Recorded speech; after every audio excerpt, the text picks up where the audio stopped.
Hey, welcome to Guitar Knobs, the guitars, gear, noise, and nonsense podcast, hosted today by these knobs. Tony Dudzik, Pick Guardian. Hey, everybody, welcome to the... Hey, everybody, it's me, Todd Novak. What is it? Is Hey, it everybody. one of those things where you do something so many times that you can't remember how you actually do it? Hey, Todd, it's Novak. Hey, everybody, it's me, Todd Novak. Welcome to the Guitar Knobs podcast. We're thrilled to death. You are listening to our show. Yes, y'all. Woo.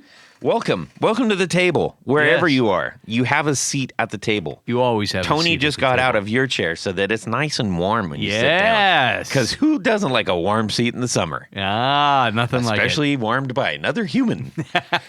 Anyways, that got weird. We hope you're having an awesome day or evening or morning, whatever. I hope it's awesome for you because we all deserve awesome days all the dang time, man. Awesome nights, too. Yes.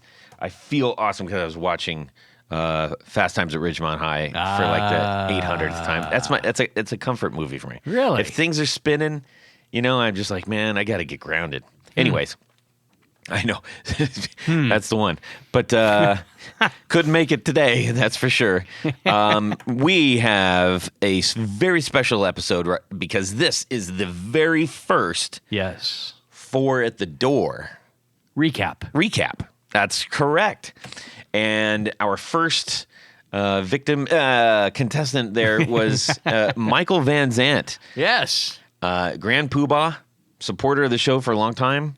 And we let him pick all of the pedals, and we're going to get into it. Michael, are you there? I am here. Okay. Introduce yourself to the folks better than I just did. You pretty much summed it right up there, Todd. This is Michael Van Zant, Grand Poobah. All righty. Well done. There you go. And in fairness, Michael, you are predominantly a bass player. Don't everybody leave. But that's correct, right? Good point. That is correct. Yes. A basso profondo. Yes. But you did put these through the ringer with a guitar, yes? Actually, no. I limited myself Just to say bass. yes or everybody's going to leave. I'm just kidding. Yes. I'm kidding. That was a big thing. But Inside okay. every bass player, there's a guitar player waiting to get out. Yeah. Anyways, we are going to get all up into these. He picked 4 pedals. Yes. We're going to get into that, and it's going to be really fun. I've been looking forward to this for a long time, and there's a lot of work that went into it, and I'm crossing my fingers this is paying off. Yeah. I think it will. Quick, fast announce. Oh, Michael, where are you calling from today? Today, I'm calling from Overland Park, Kansas. I'm on a business trip, and I am sequestered to a hotel room right now. Yay. Well, we are glad that you were able to work us into your busy work schedule in thanks Kansas. Yes. Absolutely. We have a few I wouldn't announcements. pass this up. Good. Yes, we have a few announcements. Announce away. Okay, so typically we would be announcing the winner of the 9th item, but that is not. It's just about ready for me to announce. So I will be announcing that next week. So we have a bye week. A bye week. But I like that. Trust me, the last 2 things, which are the surprise pedal that we're putting together. Yes. And also the Gullet guitar sweepstakes raffle thing. And as a reminder, just priming the pump for this, okay? That Gullet one is going to be open to 100 people for a $50 ticket. So your chances of winning are very good. It's 1 in 100. And you can buy more than one ticket. And you can support. This is going to help some people who really need it. Yes. So even if you don't win, or you're going to be helping somebody, and you can feel good about that. Absolutely, you can. Okay, we're moving forward. I also did want to do a big shout out to one of our listeners, Matthew Zapruder, who had a great conversation with this week, and he was just really, really encouraging. And we sometimes you need a little pick me up, and unbeknownst to me, he was there and did the little up picking. Oh, Oh. He's a celebrated poet. Oh. Yeah, he won like a massive award for his poetry. That's another poet. Yeah, there's two. Two Yeah, two poets. Yeah. So thank you, Matthew. I really appreciated that. I also had another great conversation with somebody who we've tried so many times to make it happen on the show, and so I'm not going to jinx it. Nah. But I'm gonna cover your ears, everybody. Who? Anyways, so that's who's going to be on the show real soon, and I think you guys will be really excited to hear what he has to say. All right, Tony, let's get going with what's in our music world this week. Should I start? You should start, and then we're going to check in with Michael Van Zandt. Okay. Well, this week I'm excited because I finally got notice that my Barney Kessel style guitar is made it to the United States. What? And it should be here by the end of the week. What do you? I told you this seller, I wanted to order 2. Yeah. And the seller would only let me order 1.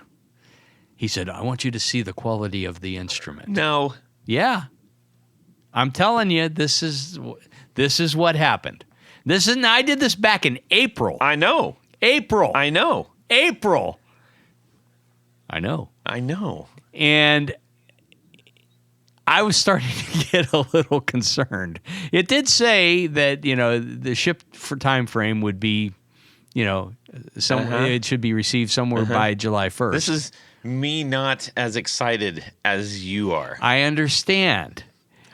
The good news is, if this indeed turns out to be satisfactory, Yes. which it should, You're going to sell it to me. no, What? you can order a black one like you like. Oh, you didn't get the black one? No, I just got the sunburst one. Okay. All right. Fair play. So Whatever. So this is it should be kind of cool. And for those who don't know, a Barney Kessel guitar is basically a jazz box, 2 pickups. It's got sharp cutaways on it, standard F holes, 3+3 headstocks. It's kind of think Trini Lopez, but without the triangle or without the diamond F holes in the 6-in-line headstock. Yeah.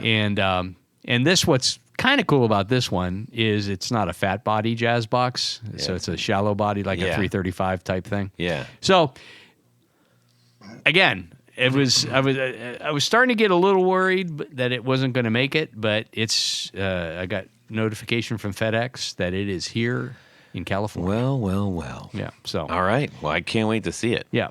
And then once it's here, you can take a look at it. And then if you want to do the transaction, I can get in touch with the seller. Okay. All right. Well, good for you, Tony. Let's hear from Michael Van Zandt. Well, I am preparing to try and sell a couple of my basses because I have my eye on some new gear that I want.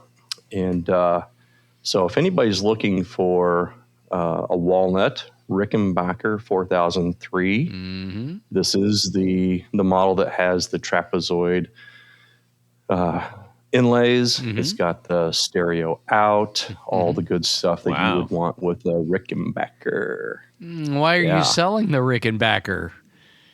Be still my beating heart. You can post it on the Patreon. We've got the Talk Amongst Yourselves. Oh, that's right.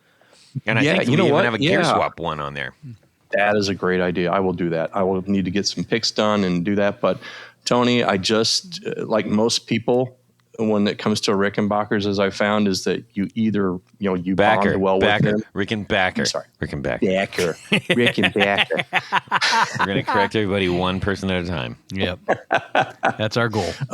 You either bond with it or you don't. Yeah. And in this case, man, I was really looking for the Rick tone that I liked, but the feel of it, just the position of where the pickups are in relation to the bridge. It's got the pickup cover, which I know you can swap out and put in the little thumb rest. But I didn't want to go down that path if I just wasn't falling in love with it. And unfortunately, that's the case.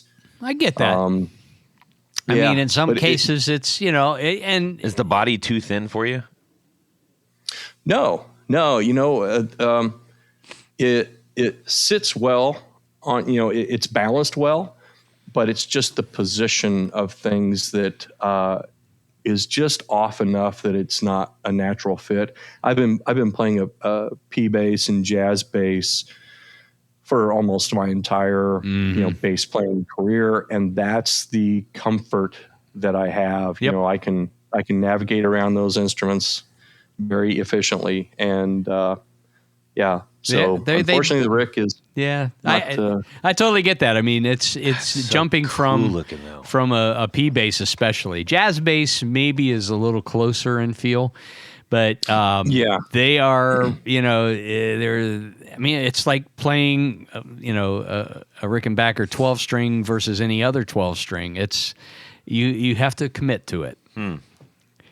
Interesting. I do like the neck. The neck feels really good. Yeah. The aesthetic, I love it. I love maple necks, and so that was one of the very few models that Rickenbacker makes. That's a that neck through the has body, right? Yeah, the neck goes through the body, and then there's just wings on the Yeah.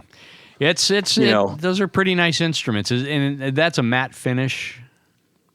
Mm-hmm. Yeah. Yeah. So, wow. Cool, man. Well, good But I luck to will you. say, on that. unfortunately, I did take the Made in the USA sticker off of the pick guard. It's only worth $100 now.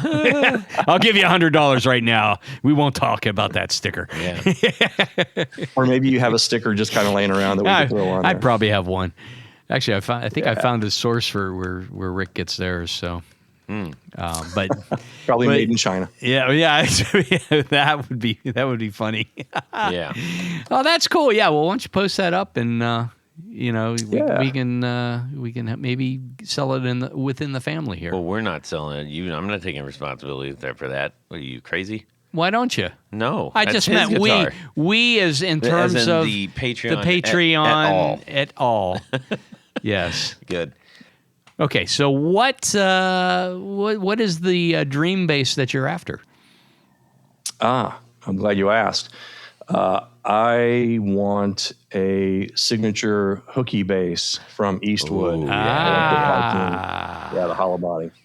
I was just holding my breath that you were going to say the Warwick Thumb or something like that. The Hofner Mini. Yeah, Easy yeah, rock. that hooky bass is really cool. Yeah. For sure. Yeah. That one, Yeah, it is. I think you'll really like. Mike at Eastwood. The stuff that he puts together and puts out, especially the higher end instruments like that, are really top notch. So yeah, that's definitely. If you order one directly from Eastwood, just make sure you tell Mike that you're a Guitar Knobs Patreon supporter. And who knows, he might be able to help you out with something, shipping or release. at the Maybe very he'll least. charge you double. Yes. You big dummy. Yeah. Yes. Yeah, you ordered one, you get two, and you'll pay for three. Yeah, exactly. How about you, Todd? What's going on in your musical world this week? Well, this weekend was a beautiful weekend. It was. We were down in Cincinnati playing. Home of Skyline Chili. Yes, among other things, including the Reds, And Gold who were Star. playing the Yankees on that day. Oh, really? It was also Juneteenth, so it was super busy down there. I'll bet it was. Yeah. My band, the Valentinos, played at the bar called Motor, M-O-T-R, and we played with Matt Hart's band, Never Knew. And so most of you, if you've been listening long enough, you've heard Matt Hart's name being brought up. He's the other poet that we mentioned. That's right. It was a great time. Anytime you get in the car and take a trip with your band friends, it's awesome. And this one was especially important, I think, because as most of you probably understand, like if you bring a new band member into the fold, it's like they got to y'all have to get used to each other. Aside from going here, play the songs, right? And building the familiarity and camaraderie is really, really important to, especially for playing live performances. Oh yeah. So, we're stuck in a car, up and back. We had dinner. We ate at Che. Great job. If you're in the Over the Rhine area in Cincinnati, stop by Che. Argentinian fare. That was delicious. It was a great night. Yeah, good stuff. Good. And everything went well with the Everything band? went really well. Sound guy there knew what he was doing, and Cool. that was very helpful. Excellent. Matt, my drummer, had to play a backline kit, and the problem is he's a left-handed drummer. So there's a lot of rigmarole we had to fix. Boy. But, whatever. It worked out well, and we're grateful that Never Knew lent us their kit. Nice. Indeed. Did you use the same guitar rigs that you did the week before? Yes, Yep. I did. Hagstrom Central? Yeah, it was. I had my Viking, the Black Viking, and the AC30, and it sounds great. Yeah. Yeah, what are you gonna do? If it ain't broke, don't fix it. Yeah. Okay. Well, this being a special episode, Yes. and with many more of these to come, Yes, there are. we are going to bypass our 4 on the floor, But because the 4 on the floor is at 4 at the door. And in order to make the 4 on the floor for the 4 at the door, we use... Tour Gear Design patch cables. That's correct. So this board Yes. is the best example you could possibly imagine of. Yes. So what is tour gear? So for those who haven't tried that yet, which I can't imagine there's too many people of our Grand Poobahs that haven't. Yes. But it's an awesome example of that. Yeah. Michael, did you like the Tour Gear Design patch cables? Very much so. I took notice of those, and I too Pretty am small, a huh? Tour Gear Design patch cable owner, but I love the way that you were able to put the board together, and they worked perfectly. Nice. Indeed. Well, if you want to be like Michael Yes. and Todd and Tony, And a lot of others. you just head over to tourgeardesigns.com Uh-huh. and go shopping. Yes. Shop away. Load up the cart. All Load it the up. sizes, all the lengths, all the Don't C do one of these. shape. Well, I guess I'll try it, and because as soon as you get it, you're like, man, I should have ordered more. Oh. I do that. I still do that. Yeah. And I have a lot of them, but you start building other boards for other reasons, and it's like, oh, this is going to be my shoegaze board. This is my super fuzz board or whatever. But the good news, you What? load up the cart. Uh-huh. You get to the checkout. And don't fret. We're going to tell you how to save extra money. Yes. So you hit checkout, Uh-huh. right? And up pops a little box that says, do you have a coupon code? And you know what you put in there? Yes, I do. What is it? The Guitar Knobs, all one word. All lowercase. Yes. And you're going to save 15%. Did you say 15%? I did. Wow. And they're going to ship them with hugs and kisses from Canada, our friends in Canada. That's right. Yeah, so thank you to Tour Gear for sponsoring not only our 4 on the floor, but our 4 at the door. Let me get a little bit of this. 1, 2, 3. 4 on the floor. Okay, Michael Van Zant, you are the first recipient of our 4 at the door program. And for a recap, for those who are like, what the heck is 4 at the door? I thought this was 4 on the floor. Well, it is. It is 4 on the floor. It's expanded. It's expanded because what we do is we've got a database of all the pedals. All of them. All the pedals the ones that we have, Yes. which are a pretty fair amount. And those are very detailed, loads of things that you can, when you're perusing it, you're like, oh, it's made by so-and-so. It's this kind of pedal. What's the root circuitry? Pictures, blah, blah, blah, blah, blah. And they get to pick 4 pedals, just like 4 on the floor. Yeah. They get to pick them. And I put them on the board. That's even better. Uh-huh. And bonus, all of these 4 pedals ultimately go into the Valaton GP5, which is a little micro pedal, very, very powerful. It has amps. It has caps. It's got presets. It's basically like an HX Stomp in a mini pedal. It's pretty remarkable.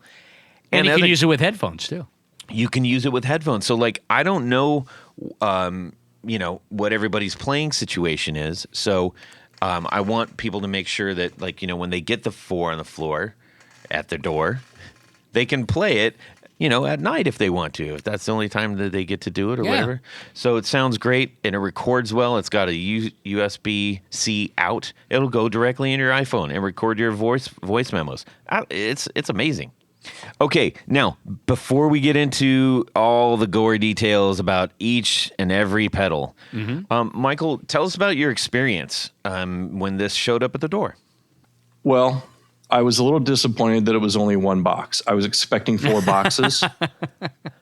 But once I did open the one box, I was impressed.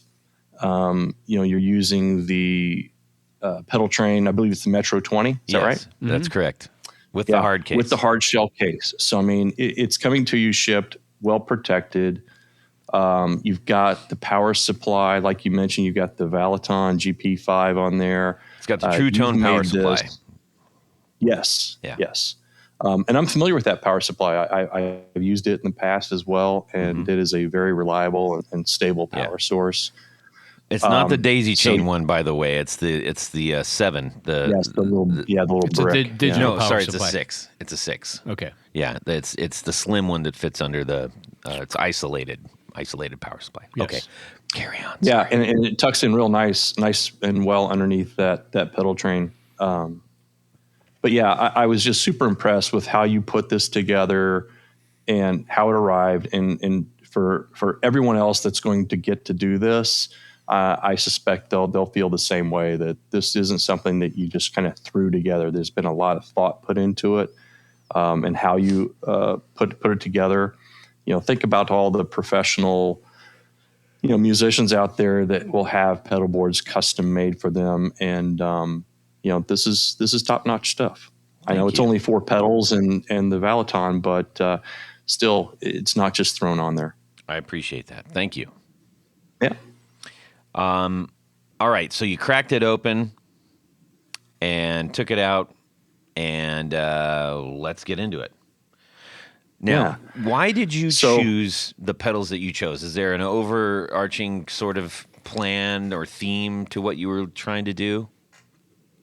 Yeah, 2 things. One being pedals that I had either heard on the show or had heard about through maybe social media and had never had a chance to try out. Yeah. And then as I was going through your list, the catalog of all the pedals that were available, because I am a bassist, I was looking for pedals that would predominantly be bass friendly. I knew that there's certain pedals out there, when you go to the high gain treble booster type of areas, then sometimes those don't always work well with bass frequencies. Right. So that was my thought process. And one of the things that I suspect was helpful is that we talked about that. You didn't just blindly pick them and, it was some just sending it over the fence. Like, I want these. Thank you. Goodbye. So we talked about that a little bit. And I think it's good to mention, you said ones that you've heard on the show.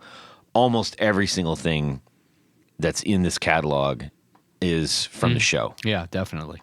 So this is, again, our way of helping to support the builders that are making these pedals, and trying to get them in front of all of you to the degree that we are able to. That's, I guess, the way to put that. All right, pedal number 1. So pedal number 1 is the VFD drive from Kaisertronics. Okay. Honestly, I have to say I didn't recall that one on the show, but I figured it was, and hence it was on the list. And cool looking pedal. It was, yeah. And really what was intriguing for me on that is that I tend to lean towards preamps. They seem to work well with bass frequencies as opposed to just boosts and overdrives, although there's a lot of fun to be had with those. So the VFD drive is kind of where I was going with this. I knew it was an overdrive, but I was also kind of looking at it as being a type of preamp. Yeah, it's a two-stage JFET preamp to be explicit, with has cascading gain stages. And for those interested in going back, that was episode number 248. Thanks, Tony. From January of 2022. That's something I should try to put in here when I have a week to do that. Yeah, why don't you get on that? Episode blank. Yeah, if I can, I should. I will try to do that for you. Thank you. Not you, them. Okay, go ahead. Yeah. And so to your point there about it being a two-stage, that it's got a switch where you can choose a low and high gain with that. And I found that the high gain kind of made the bass sound a little farty.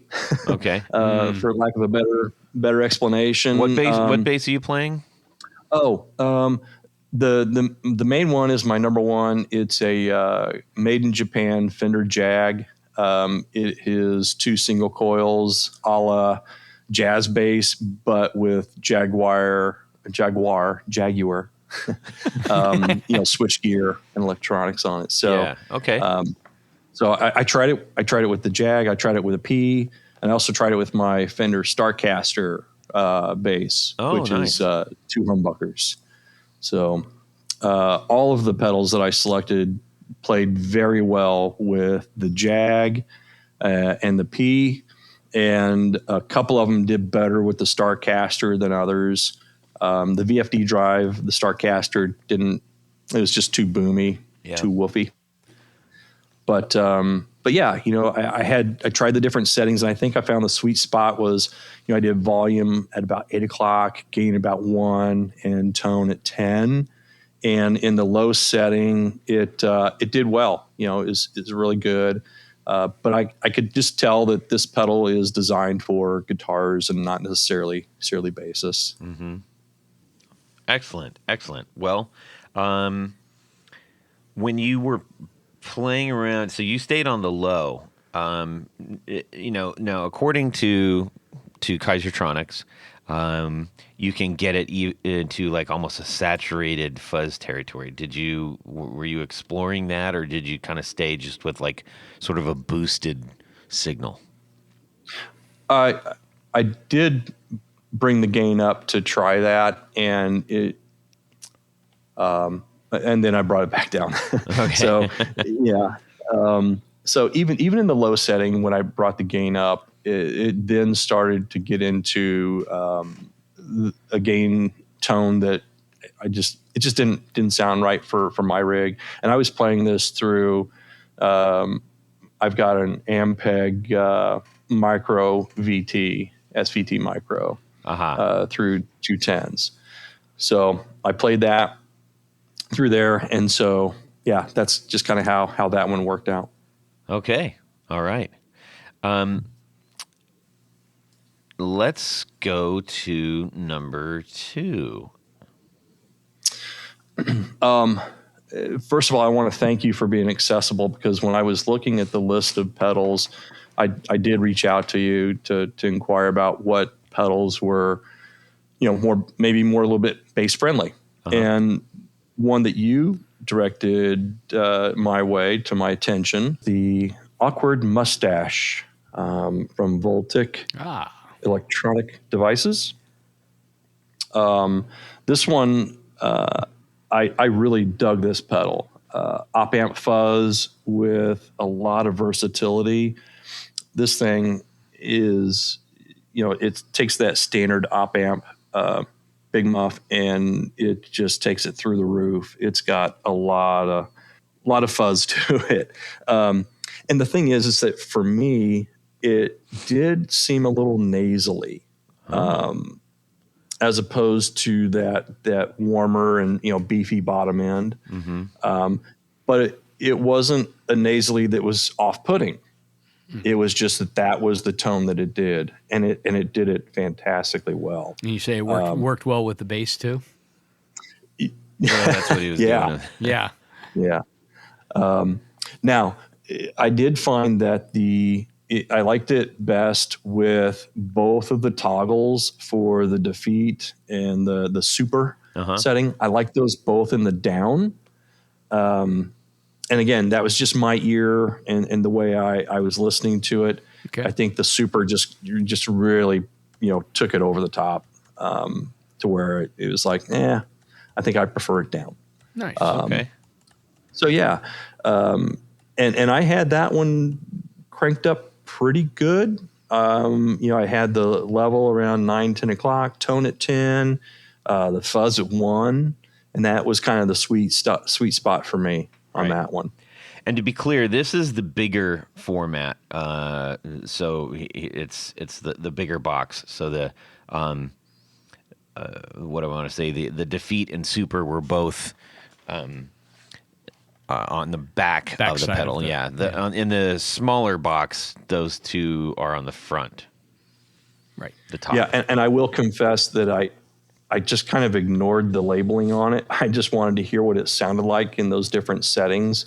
And I was okay with the Defeat mode on that one as well. But the Super, I prefer just it down. Yeah, that's fair.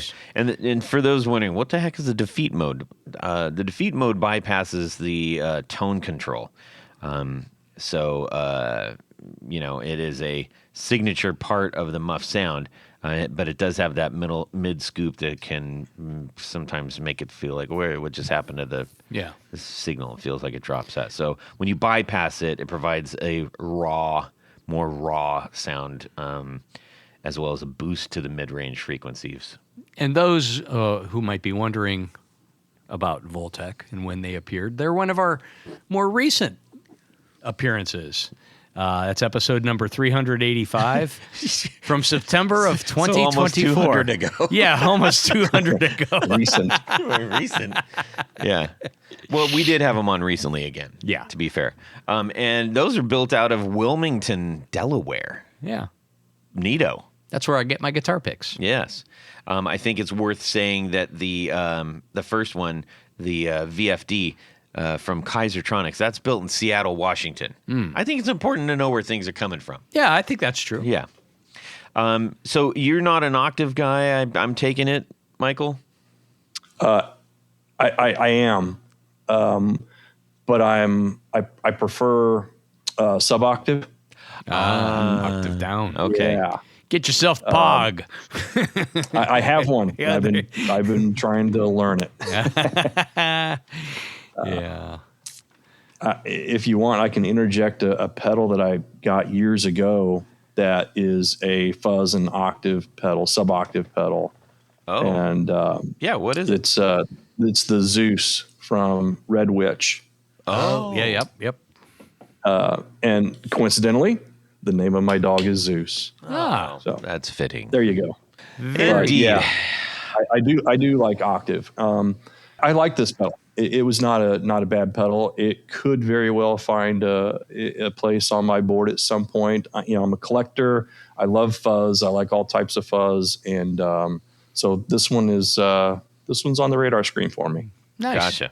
Okay. How about your number 3? Number 3 is the 3 Muff 14 from Rude Tech. I got to have this pedal. I'll kind of start out with its versatility. It is 3 muff pedals in one. You've got the black Russian, the green Russian, and the Civil War. An appropriate name since there's 3 different muffs. And I got to tell you, the aesthetic, plays right up to it because it's got the Russian fighter, the MiG cockpit motif. Yeah, it's the same color as the inside of an actual MiG. That specific blue. Interesting. Yeah, and that was one of the things that intrigued me when I first came upon this pedal. And I can't remember if it was on the show. More than likely it was on the show when they were on. And then you go to Instagram and you check it out. You're like, you're kind of listening to it with your eyes, right? Yeah. And I was sold when this pedal came out without hearing a single piece of tone from it. And it did not disappoint at all. The adjustability that it has with a dedicated tone with this. Sometimes with your traditional muffs, you got volume and gain or volume and sustain. Well, this includes tone. But then they took it to another level, similar to the awkward stash, and you can bypass that tone and get the raw signal as well. It's got the cool little rings too, so like when you're flipping switches, you don't accidentally flip the switch next to it. So like, you don't want to launch a missile. It's like such a brilliant concept for a pedal. Yeah. Oh, by the way, yes, that was episode number 172 from May of 2020. A pandemic pedal, if you will. Yes. Okay. 2020. Wow, it's been that long. That's bananas. Good That's stuff. been 6 years since we got that. That's crazy. Yeah. Well, there's another feature on there which I'm sure you were just about to get to, but the mids drive. Yeah, the trim pot in that thing. Oh my gosh, that is fantastic. When you can add more bite to the signal, or you can pull it back, and it's really just something that will fine tune that that traditional muff sound, but it allows you to really tailor it to what you want to do. If you want to try and have more of a scoop sound, a traditional scoop, or if you want to drive the mids to maybe cut through. But this worked wonderfully on bass. I'm sure it sounds fantastic on guitar as well, but I was really, really digging this pedal a lot. Cool. And which one were you favoring? Or how? Tell me. Actually, I shouldn't say just which one were you favoring. Tell us about the experience between the Black, the Green, and the Civil War. Yeah. So, let me caveat this with, I have an OG Black Russian, the big box that was shipped to you or purchased in the wooden enclosure. I've got one of those, and then I've got the Green Russian, the Electro Harmonics Mini that they reissued a few years back. And then I have a Wren and Cuff Box of War, which is their take on the Civil War. Yeah, and I like all three of these for what they are, and the difference between the black and the green, in my opinion, and to my ears, can sometimes be a little bit more. You can't really discern that real well, but what helps is the trim pot. Yeah, that's a really great feature. Yeah, that is what made the difference for me to notice a more significant difference between the black and green. I don't know that I have a favorite, but I did find that most of the time I was either in the black or the green setting out of the three. Okay, cool. And I also did stack it up against a JHS Muffaletta. And while the Muffaletta is, again, very versatile pedal, it's got nearly all the versions of a big muff. The thing that stood out the most for the Rude Tech is obviously the trim control on it, and then the bypass to either engage the tone control or get the full signal. Yeah. Those were big difference makers, and I'm sure at some point I will have this pedal. Yeah. Well, I mean, it's a very, very handy pedal to have because it just does so much, and it sounds great, and it's built by one guy. Yeah. So that's a good thing. Okay. I would trade my Muffaletta for it. Okay. That's a ringing endorsement. That's what they say down in the Southerns. Okay, last pedal, number 4. So the last pedal that I chose is one that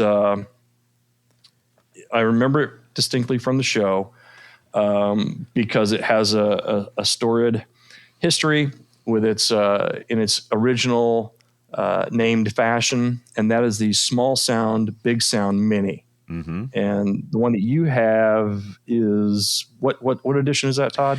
So that is a custom, very, very small run. I think there were only 10 of these made. And the Mini was a big hit coming off of his original Overdrive, which was the F word. We'll just say that. That's what it was called. Now, when we were on the show, we were having a couple laughs on the side, and I suggested that maybe it might be called something else. So he said, I like that idea. Let's make a couple. So I put together a special graphic for this, and he did it. And I was just absolutely thrilled that he took a chance and just did that. And it's like, because the mini pedal was blowing up. I mean, if you can even find one for sale, grab it, because they do not come up. And this one is the rarest of them all. So like I said, there was only 10, and I believe that those were all purchased by Guitar Knob's past patrons, almost all of them. I think you're right. So the Smallsound, Bigsound episode, that's our oldest one of this list. Yeah. Is episode number 150 from November of 2019. Outstanding. Yes. This is Way fun, cool. huh? I now have to input all this I stuff. I kick myself for missing out on that purchase. I don't know why I didn't jump on that when they were available. That's a regret. Well, live and learn. Yep.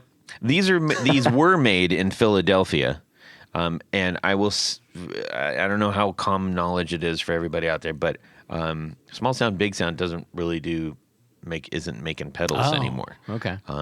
They got into they're very, very passionate about helping animals, and so I think that they put together it's not a pet store, but it's like a pet help store, Like an adoption center kind of thing.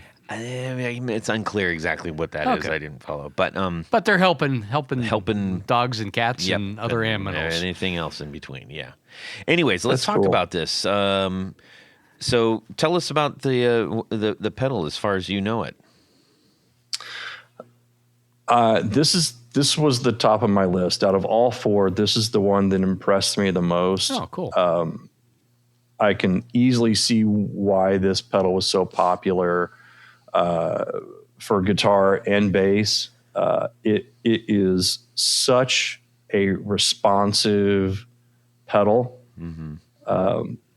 If you're a guitarist and you're doing some arpeggios and maybe some finger picking, and then you start to dig in, it's going to react. For me, playing on bass, I played both with fingers and then with pick, and same thing. I could roll off the intensity, roll off the volume a little bit, and it cleaned up, and then you just dig right back in, and it just rocks. I was blown away by this pedal. What was the first song you played on it? Do you remember? Yeah, I do a riff from Black Rebel Motorcycle Club from Spread nice. Your Love. Nice. Yeah. So that was the riff that I used. I thought you were going to say pedals. the opener from Hysteria from Muse, which would have been fitting for any of the ones you picked, honestly. Yeah. Yeah. So this is another JFET overdrive. So you actually picked two JFET overdrives. No, I did not consciously do that. Yeah. I did not know I was doing that. Michael, tell us about the controls.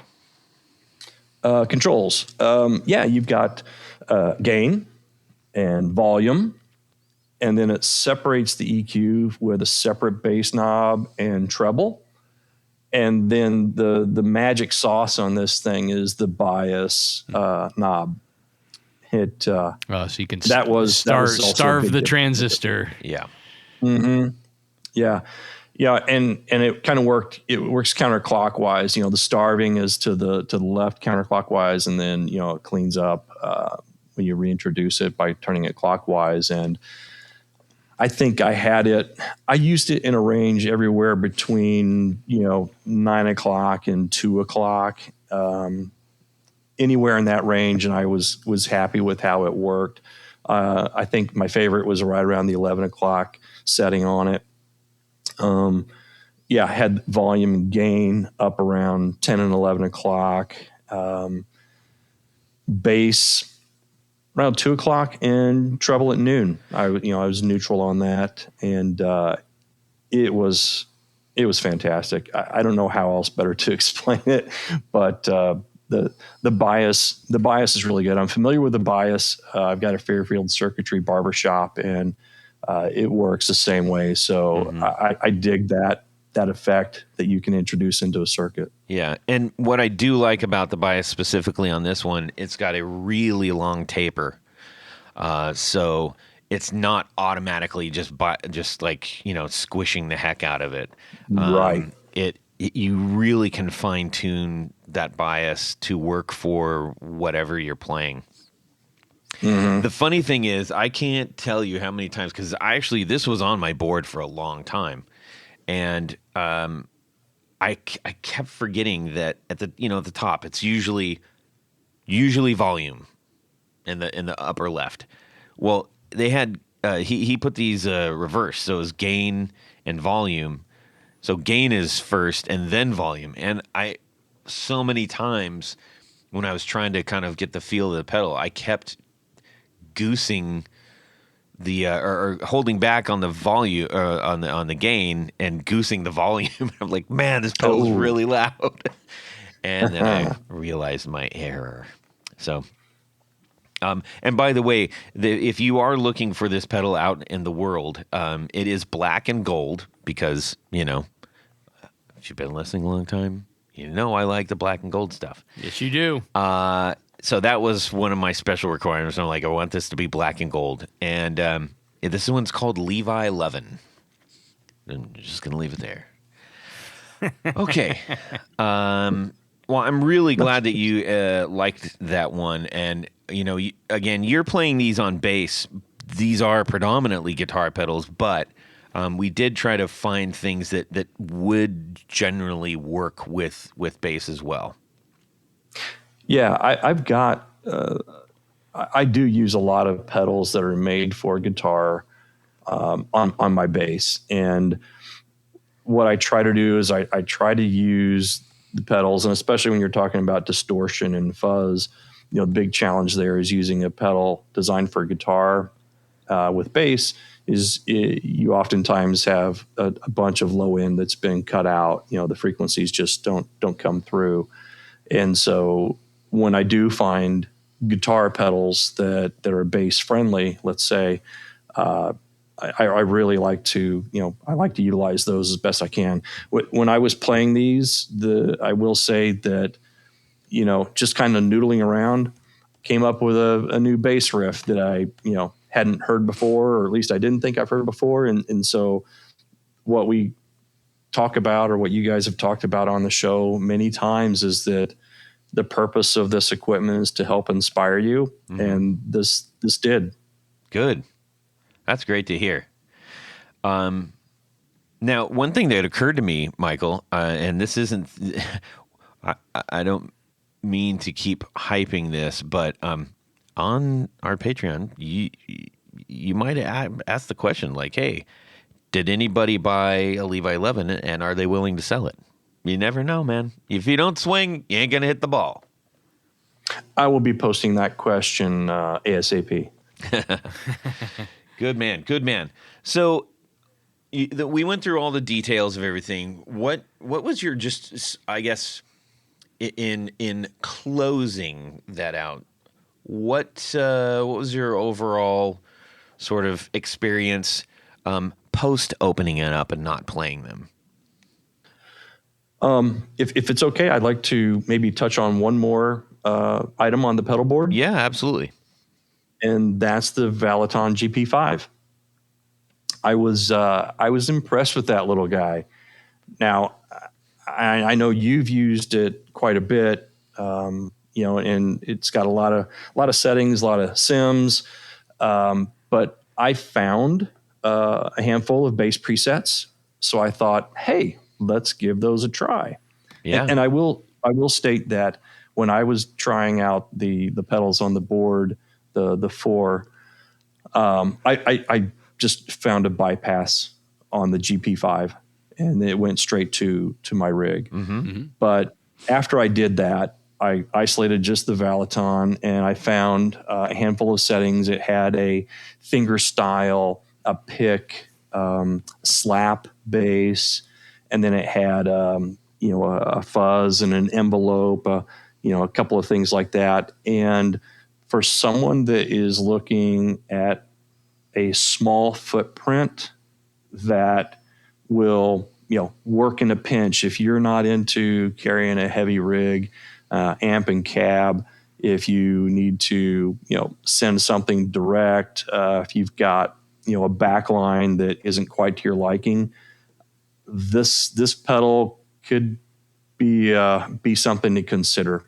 Yeah, absolutely. It is a radically underrated pedal. And you can get it for $80 on Amazon. It's $80. And I will say, isn't that nuts? I will say also the recording out of it into the iPhone, honestly, it's better.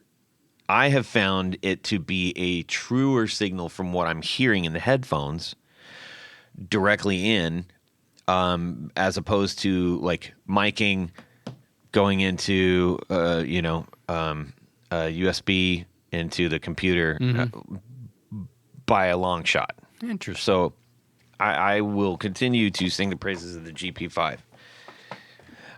Yeah. And I all the dug it. bass stuff. It's like, you said, is there bass on there? And I was like, oh, geez, I don't even know. I didn't even try it. And just like, yay, it's got it. Yeah, and I did some reading on it, and I could have downloaded a bass amp sim cab. I could have done that. Yeah. And downloaded that and installed it. Out of respect for whoever's going to get the board next, didn't want to do that and have it sitting on a bass amp for them. But even the presets on there were decent. The the finger style was very neutral, but when you change the setting to the pick, it added some articulation to it. So even though I was playing finger style, it added that to emulate somebody playing with a pick.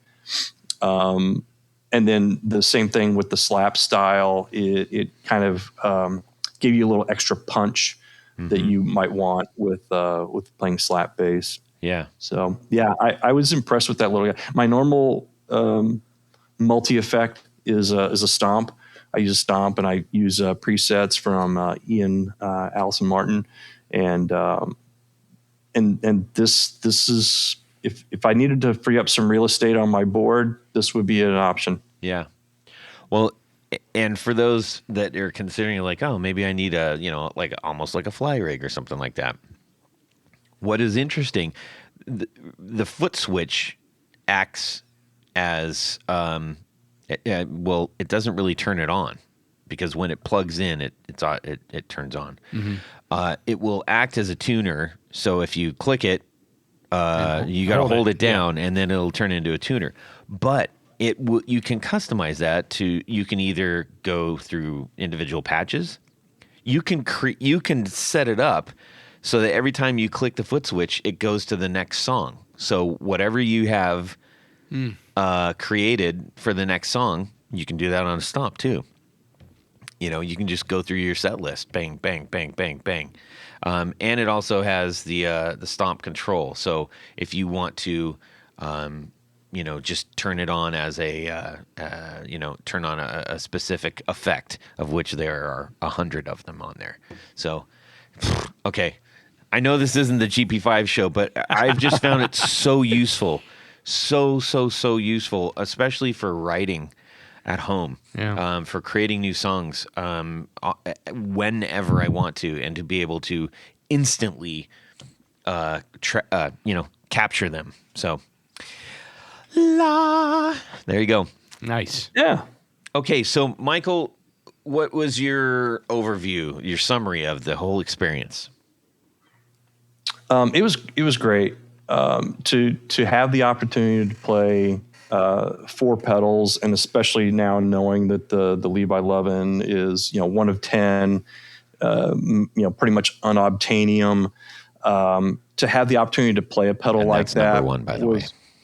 Yeah. That was a blessing and a curse. It's a blessing to be able to play it, but a curse because now it's like, can't find one anywhere. And this is going to be so. I can't wait to hear what everyone else gets to choose, and why they chose it, and what they learned from the pedals. And I'm just excited to hear what everyone else has. I'm just a lowly bass player. Well, we're going to work on capturing these things. We've got a couple. We're still trying to. We're still coming up with ideas all the time, and this may make its way to a listicle of some sort, to where we are showing what the board looked like and what was on it and all that stuff. Working through some things on how to do this. I snapped some pics. I can send them your way. Excellent. I appreciate that. Okay, now for those. Oh, by the way, did you sign it? Yes. Good. I did. Good man. So one of the things that I'm including as in the box is a bag. What's in the bag? What's in the bag? Let's see. In the bag were picks. Guitar sticker. knobs picks. They were guitar knobs. Custom guitar knobs picks. Yeah. A Sharpie, industrial strength, and instructions. Yes. And on the instructions, it says you get to keep the picks and the sticker. And when you're done doing all this stuff, make sure you sign the case.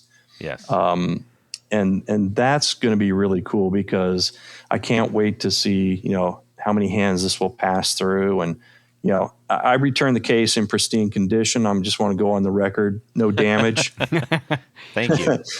So you get further down the road and this thing gets to be a little bit beat up. It's not me. No, but that's character. That's cool. It's mojo. And signing the case was a important thing for us, because this is not about us. This is about all of the people that receive this. And one thing that we've been really excited as of late is it feels like the Guitar Knobs community has gotten a bit of a boost in its community. Everybody's talking with each other, going to see each other's shows, et cetera, et cetera. And that's been really inspiring to us. We're like, okay, wow, what else can we do to foster this? So we appreciate you out there.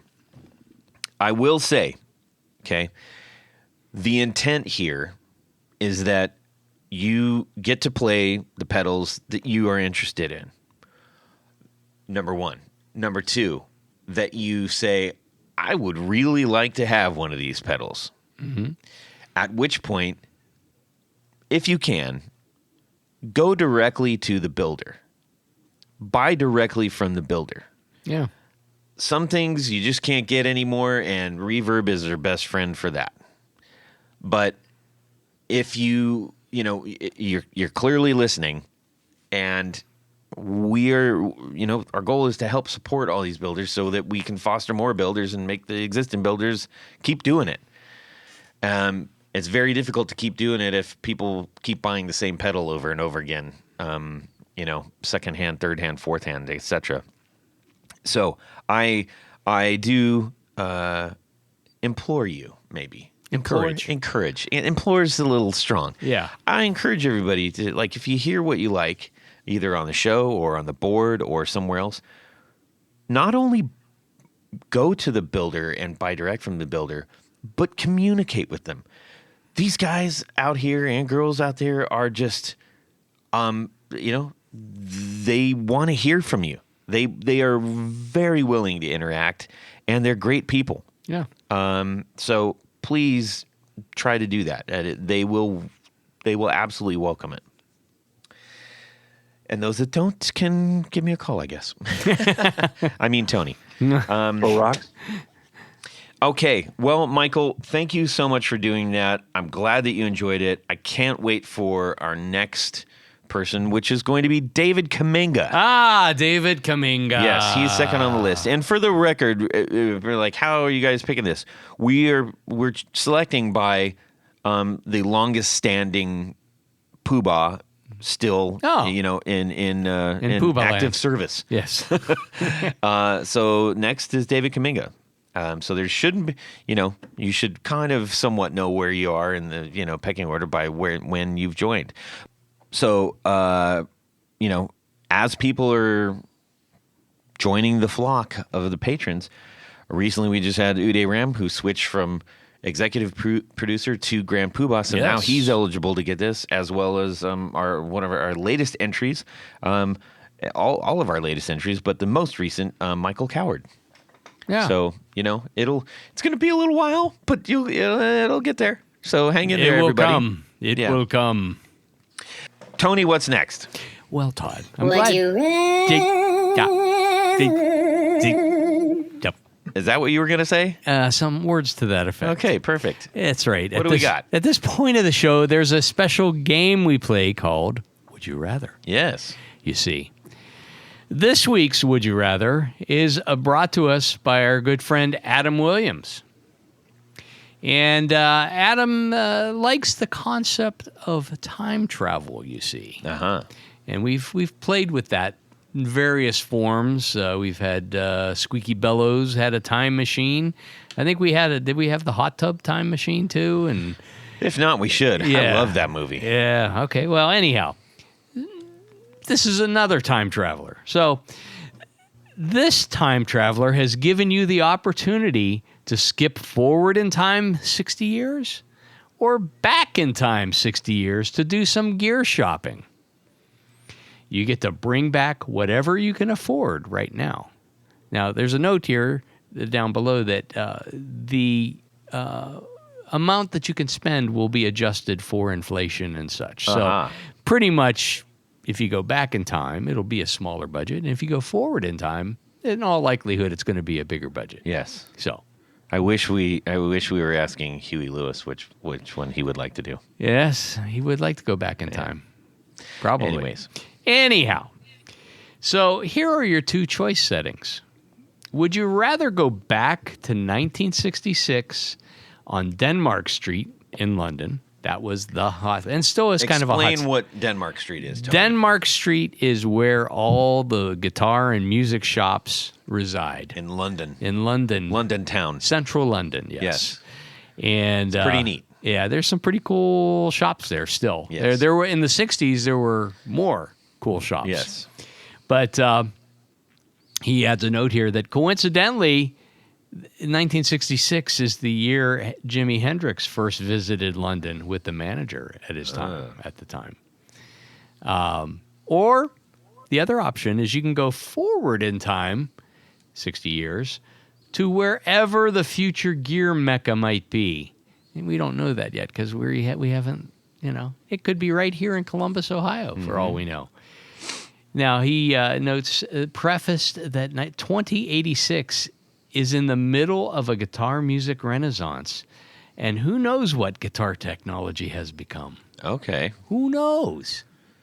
2066. That's a 2086. 2086. My goodness. I don't think So, I'll be here for that. Are we buying current gear in 2086? You're or buying- are we buying vintage gear in 2086 that would be available now? Well, you're going to go on a shopping spree. Uh-huh. So, I think we know that if you go back in time, what pretty much stuff that will be available. But, it's kind of a roll of the dice to go to the future because there might be some really cool stuff. And when you bring it back, you're going to be like a guitar god Yeah. because there's this guitar renaissance in 2086, you see, as I'm told. Yeah. So, there's the old standbys, or there might be the hottest new things that will make you stand out and you will be the superstar, Yes. you see. So, two questions. Okay. Do you want to go back 60 years or do you want to go forward 60 years? And part B, what are you going to bring back with you? That's a very good question. Yes. He also notes here, you can't take your original TS-808 to the future and sell it for billions. Aha. Yes. Okay. Well, Tony, Yes. As the resident vintage gear expert, I wouldn't go quite that far. yeah, well, the resident. Yes. I'm a resident. Yeah. In your vintage. And I Yeah. am vintage, yes, by all means. I'm approaching the antique market right now. Yes. It would be kind of cool to see what's the hot new thing in the future, but I like the old tried and true. And one of my favorite things, I think, that would be to go back to the Rose Morris store on Denmark Street. Okay. And Rose Morris imported Rickenbackers in the 1960s.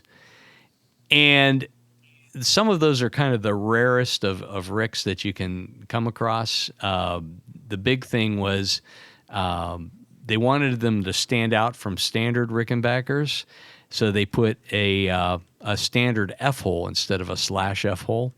Uh-huh. They also had dot inlays instead of not fire stripe, but tiger stripe, whatever you want to call those things. The trapezoids. Yes. Whatever they are. So here's what I'm doing. I'm going back 60 years to 66. Okay. I'm going to get one each of the Rose Morris Rickenbackers. Okay. Because at the time, they were probably only, I don't know, $300, $400, if that. And just so we all are familiar, I'm going to give you a little breakdown of what those Go ahead and models- give it to me. So Rose Morris Rickenbackers have an odd numbering system.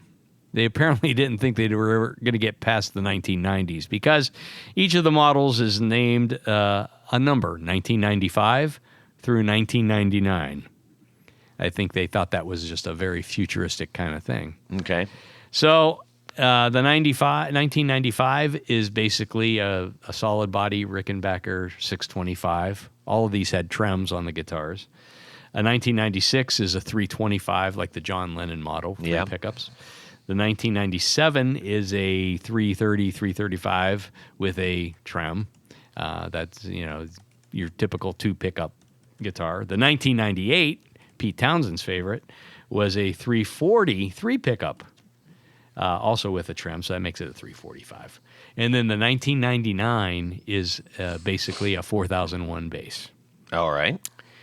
Also in my shopping spree, since there's unlimited storage room in the time machine, I'm going to get a 1966 JTM. Wait, you get one guitar. You don't get to get like 20 No, guitars. you get this is a shopping spree. What?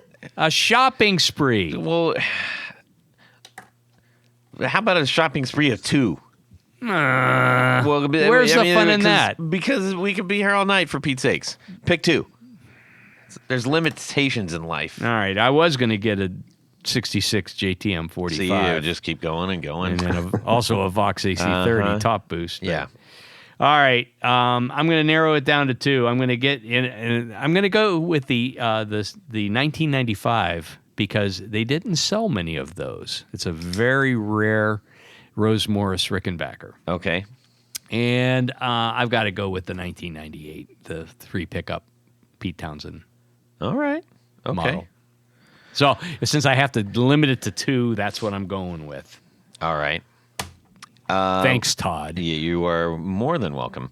Now, let's see here. Why don't we go over to our friend Michael Vincent? Man, what a difference a year makes. Could I go back 59 years? Well, I mean, I guess technically because we're just going to be getting, what was in there at 66. So if it was made in 63, it was probably available in 66. Yeah, but what I would go back for was made in 67. Ah. And Oh. what would that? Yeah, we can. We will allow that. The judges have said we will allow Okay. that. All right. Awesome. Okay, so my choice is I'm going with you, Tony. Going to Tony Island, and I'm going to go vintage 1967 Vox Sidewinder 4 bass. Ooh. That was actually my very first bass that I ever owned. Really? And yeah, begrudgingly, I was enamored with the new and got rid of that and bought something else. And so, yeah, I'm going to go back and I'm going to get my original bass, my first bass. First bass. All right. Since I got 2, you're allowed to get 2 as well. What else would you? What else would you pick? All right. I'm with you on the Vox AC30 top boost. Okay. Yeah, if you're going to play any kind of rock and roll, you got to have that. Bass wise, you could do a Vox, the Super Beatles and stuff like that. But man, if you can go back and get an OG Vox AC30, you got to get one. All right.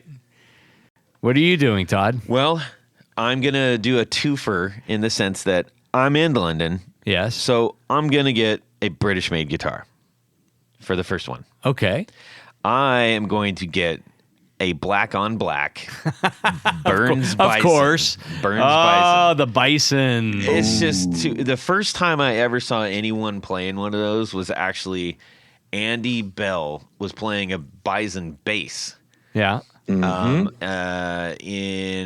2007, I think 2007, 2008 Oasis tour. Oh wow! And I could see it all. I mean, I was like, "That is awesome." Those looks fantastic. those are big guitars and big basses. Yeah, the headstock's enormous. No, the body is body's big. ginormous, Everything too. is. Yeah, it's just. It's so iconic. It's too cool. If I'm in London, I was like, that's absolutely what I'm getting. Okay. And I would also, because at that time, these would have already been made, I would be bringing home a White Falcon from Gretsch. Oh. Yes. Very nice. Any year up to that point. Yeah. Any year up to that point. Yeah, you want an earlier one. I don't know. Because I guess so. by the mid to late 60s, I want an earlier some one. of the Gretches weren't so good. Yeah, not so good. I want an earlier one. Yeah, okay. But that's... Single cut or double cut? Oh, double. Okay. Oh, I'm a double cut guy. I love a double cut. I understand, but Yeah, not everything can be. Some double cuts aren't so great. Okay, so we're all going back in time. Don't want to roll the dice to the future. No. Even though there's a guitar renaissance in 2086. There might be, but everything that I want now is probably, I don't know. What are you going to gamble on? And so many of the things that are made is like... Well, none of the stuff that you want will probably be in existence except in museums. Right. All the more reason. All the more reason. All right. Yes. Very Okay. good. That was too cool. Thank you. That was a really great one. Yes. Thanks, Adam. Adam Williams, Thank you.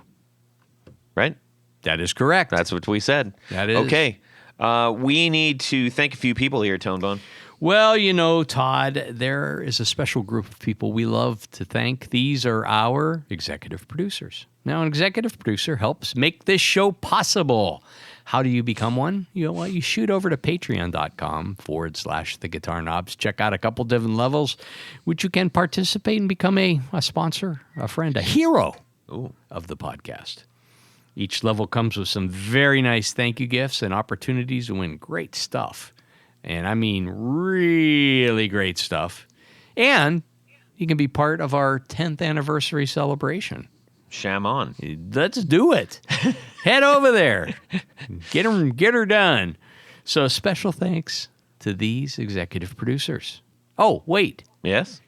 Above and beyond all that stuff, I'm told there's one more thing.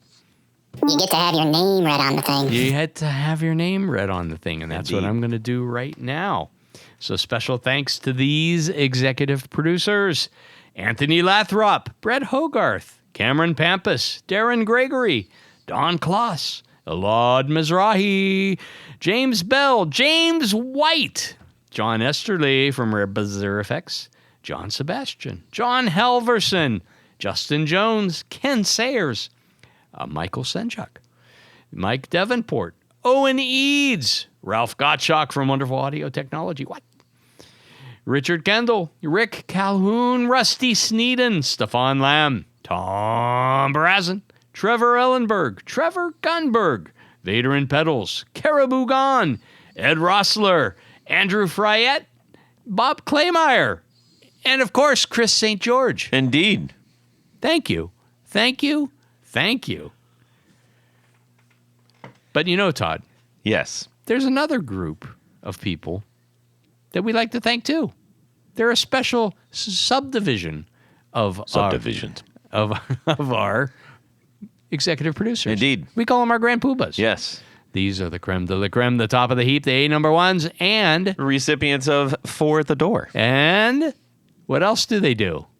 They wear a fez upon their head whilst Correct. listening to this podcast. Hopefully, Michael is wearing his fez. In the hotel room, I'm sure. I'm sure he's wearing a fez in the hotel room. Yes. So, Wouldn't go anywhere That's without how it. he's going to steal the robe. He's going to walk out with the fez, and they're just going to be focused on the fez. that's a cool fez, man. Yes. Please do not try this at home. Yeah. So special thanks to these grand poobahs. Anthony Gemalero, Billy Spitfire Unlimited, Bob Crouch, Brian Robison, Cody Foster, David Kaminga, David Tyndall, Enrico Fernando, Fox Hill Studio, Gregory Randall, Hex Matos, John Williams, Martin Cliff, Matt Hart, a poet emeritus, Michio Murakishi, Moon Guitars, Pedro Vasquez, Sam Jett, Steve Keys, James Pennington, Zach Oswald from Brandon Wown Pickups, Jonathan Labate from M2 Labs, Yes. Ty Barnes, James Castellano, Kenny Howes, Michael Coward, Uday Ram. Am I forgetting someone? Maybe. I think that's probably it. Michael Van Zant. Oh, yes, that's him. Yes. Okay, thank you all for helping us do this show. Cannot do it without you, and we want to do this a whole lot more. So we welcome anybody who's on the fence to jump in, have some fun with us, support the show, and get a chance to win all kinds of great stuff and, all that good stuff. Be part of the club. Yeah. Michael, we need to say a huge thank you for, being on the show and sharing your experience with us. Yeah, absolutely. They say membership has its privileges, and nothing better than to support the show over the years. You've been very meaningful to my my music journey when it comes to gear, and like you said, the community is second to none. This is probably the best gear community that I'm aware of that's affiliated with the Guitar Knobs, and so. Thank you. It's a pleasure. I'm humbled to be included in this, and encourage everyone that's on the fence to jump in and do it. A ringing endorsement. Thank you so like much. Tony Baloney, where can people find the things that you do?